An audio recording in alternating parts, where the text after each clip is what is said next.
Hi అండి అందరికీ.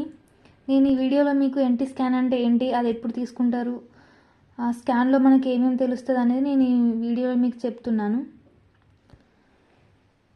NT scan అనేది మనకు 10 to 14 వీక్స్ మధ్యలో తీయించుకోవాలండి. అది చాలామంది ప్రెగ్నెంట్ ఉమెన్స్కి తెలియదు. ఎన్టీ స్కాన్ లేట్గా తీసుకోవచ్చులే అని అనుకుంటారు, కానీ అదంతా కాదండి. 10 to 14 వీక్స్ మధ్యలో తీసుకున్నప్పుడే అప్పుడు మాత్రమే బేబీ యొక్క మెడ వెనుకాలన్న మందం తోలు థిక్నెస్ అనేది చెక్ చేస్తారు. ఎందుకంటే ఏమైనా క్రోమోజోమల్ అబ్నార్మాలిటీస్ ఏమైనా ఉన్నాయా, నార్మల్గా ఉందా బేబీ అని చెక్ చేయడానికి మాత్రం ఈ ఎన్టీ స్కాన్ తీస్తారు. తప్పకుండా 10 to 14 వీక్స్ మధ్యలోనే చేసుకోవాలండి. లేటు మాత్రం అస్సలు వెళ్ళొద్దు. కొంతమంది నెగ్లెక్ట్ చేస్తారు.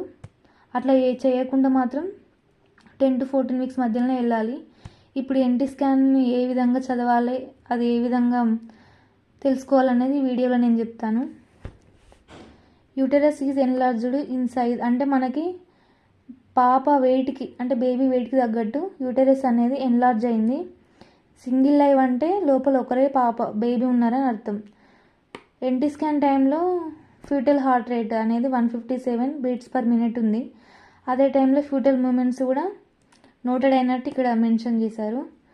లిక్కర్ ఈజ్ నార్మల్, ఉమ్మనీరు అనేది మనకు 8 to 18 సెంటీమీటర్స్ మధ్యలో ఉండాలి. అప్పుడు మాత్రమే నార్మల్ అంటారు. అది ఎక్కువ ఉండొద్దు, తక్కువ ఉండొద్దు. ఇక్కడ నాకు నార్మల్గా ఉందండి. సర్విక్స్ నాకు ఎన్టీ స్కాన్ టైంలో 3.6 సెంటీమీటర్స్ ఉంది. సర్విక్స్ అనేది 3 ఎబో ఉంటే ఈజ్ నార్మల్.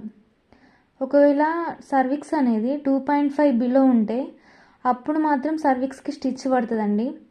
మనకి ఎన్టీ స్కాన్లో నాకైతే ఎన్టీ స్కాన్లో 3.6 సెంటీమీటర్స్ ఉంది.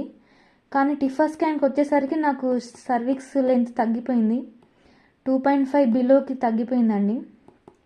అప్పుడు నాకు సర్క్లాజ్ అయింది. నాకు ఎన్టీ స్కాన్ టైంలో ప్లాజెంటా మాయా అనేది కిందికి ఉంది, లో లయింగ్ ప్లాజెంటా.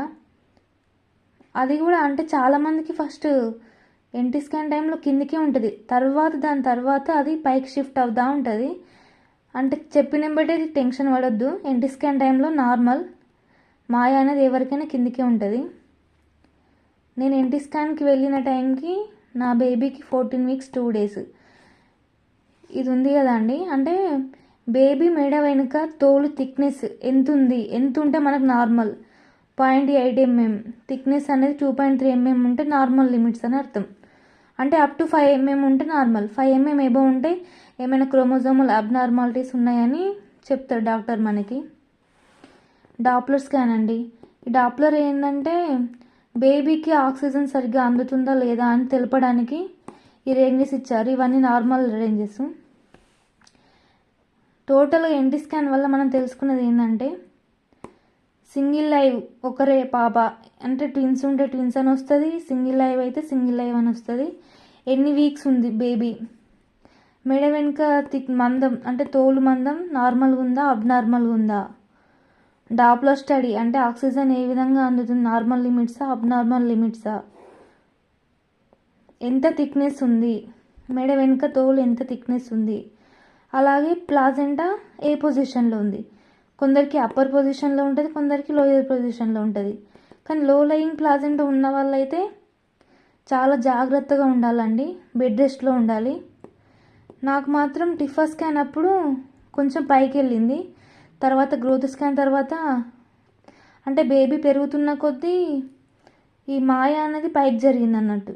కానీ ఎన్టీ స్కాన్లో మాత్రం లో లయింగ్ ప్లాజెంటా అనే ఉంది. అప్పుడు ఎవరికైనా సర్విక్స్ షార్ట్ అయ్యి స్టిచ్ పడ్డ తర్వాత ఏ విధంగా బెడ్ రెస్ట్లో ఉండాలో తెలుసుకోవాలనుకుంటే వీడియో కింద మెసేజ్ చేయండి, కామెంట్ చేయండి, నేను వీడియో అప్లోడ్ చేస్తాను.